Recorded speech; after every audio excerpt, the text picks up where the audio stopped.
Hi, I'm Kate Russo, and I'm a speech language pathologist.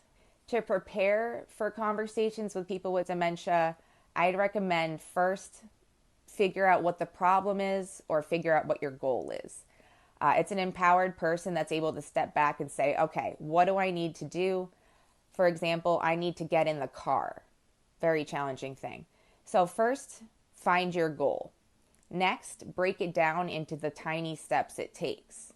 I mentioned this in a previous video, and I remember with my mom how challenging it would be just to get her in the car to go somewhere. So, the tiny steps, stand up from the couch, walk. When you're scaffolding, you want to imagine that you're giving directions almost as if that person were blind. So, every step, every turn, you need to give a direction for. It can be frustrating at first, but with practice, it becomes quite natural.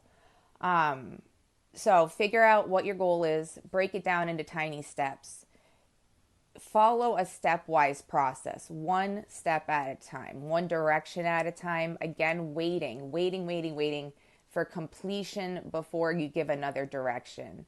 So if it's take a bite, I'm not going to say anything else unless I repeat myself, you know, I'm not going to give another direction, take a bite, take a sip until they have actually taken that bite. Otherwise, it overwhelms the person.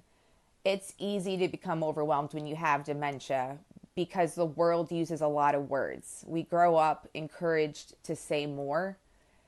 I want to encourage you to say less when you're trying to prevent an overwhelming situation.